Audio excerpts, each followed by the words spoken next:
Sometimes you gotta wonder why video game companies buy certain movie licenses. Case in point, Baby's Day Out. I have no idea what the fuck they were thinking when they bought this goddamn license. If I had to guess, I'd say they were thinking, well, John Hughes wrote this film, and John Hughes wrote Home Alone, and Home Alone was a big hit, so ergo this film and this game have to be huge hits, right? Well, not only was Baby's Day Out a huge flop here in America, the game never got released. So if my theory has any validity, then they were setting themselves up for failure right from the start. And after playing this game, I think I can understand why they never released it, regardless of whether or not the film was a flop. So anyway, let's get into it. Baby's Day Out for the Genesis. Right off the bat, I have to say that the graphics don't look too bad. There's some nice depth in the background with the stairs and the picture and the other objects. As for the foreground, well, I'm not quite so impressed. There's boxes, and more boxes. Oh yeah, and some other shit too. Maybe, just maybe, they could have put in a few more foreground items aside from boxes. Well, there is a door and some kind of skull type thing, so I guess that's their idea of diversity. Also, I find the colors to be a little bit drab. But then again, the Genesis had a much smaller color palette than the Super Nintendo, so I guess they did well enough with what they had. And at least the foreground objects for the most part stand out from the background ones, so I'll give them credit for that. As for the controls, I'd say they're adequate at best. You control this angel. Alright game, you want to call it an angel? Fine, it's an angel, whatever. Looks like some kind of stupid-ass Pokemon to me. Anyway, you control this angel by flying him around the room. And one of the big problems with the controls is that they just feel too loose. For example, if you're flying in a certain direction and you let go of the control pad, the angel will keep on flying for a few seconds. I think it would have worked much better if they had tightened up the controls more, so when you let go of the control pad, the angel just stops. The A button is used to click on question marks for information and to take control of certain items such as shoes and boxes. And you might be wondering, why the fuck do I have to take control of shoes and boxes? Well, I'll get to that in a minute. The B button allows you to pop the angel's eyes out and sweep through areas that you can't otherwise reach. I guess it's like the heavenly version of reconnaissance. But get this, you only get 30 seconds to pop the angel's eyes out and sweep through an area, then they go right back to the angel. And then you can't do it anymore for that level. Why 30 seconds? Why such an arbitrary number? Isn't he a divine being? Doesn't he have heavenly powers? But oh no, he can only do it for 30 seconds. I guess the game designers just wanted to bust your chops. As for the C button, it allows you to jump while wearing shoes. And no, I'm not making this shit up. I'll cover this some more when I get to the second level. The gameplay is where Baby's Day Out really falls flat on its face. As I mentioned earlier, you play as this angel watching over Baby Bink. Oh no, they couldn't let you play as the baby, heaven forbid. No, you have to play as an angel. Correct me if I'm wrong, but I don't recall any angels in that film. Alright, fine, whatever, I'm a fucking angel. Let's just get on with it.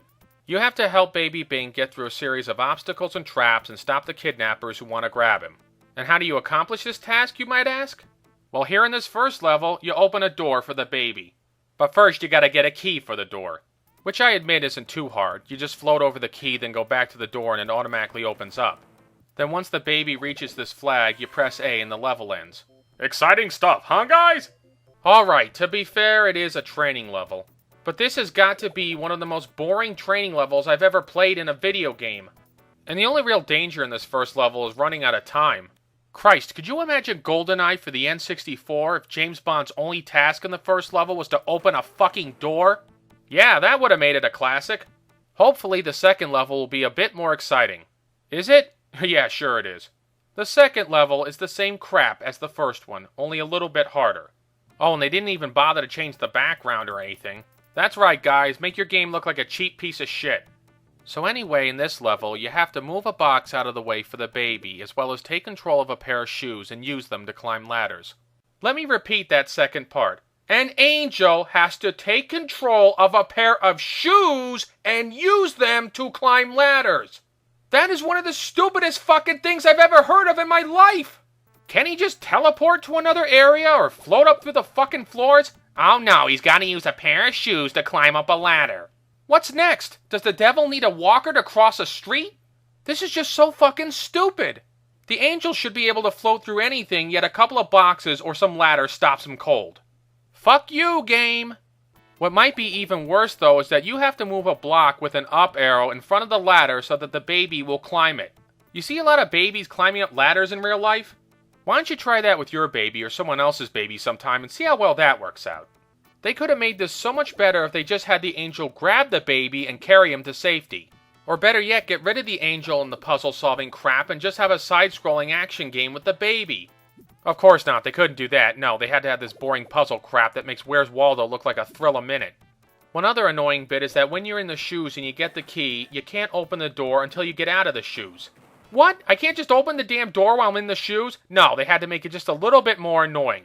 So once you open the door, you go down to another area, get the key for another door, move the down block in front of the ladder so the baby can climb down it, then open another door and get to the flag so you can get to the next level.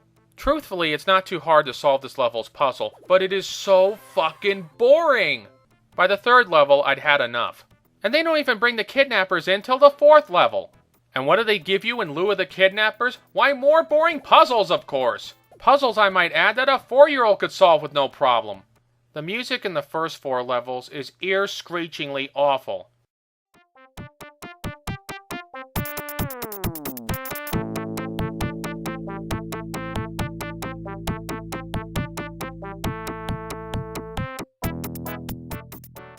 Ugh, if they played recorded polka music, it would sound better. At the end of level 4, I gave up. The game is just too dull to continue. And unless you want to be bored out of your skull for hours, I'd suggest steering clear of this fucking yawn fest. So in conclusion, after playing the first 4 levels, it's not hard for me to see why this game wasn't released. But then again, if the game makers had any good sense, they wouldn't have bought the fucking license in the first place. This is Film and Stuff signing off. Thanks for watching.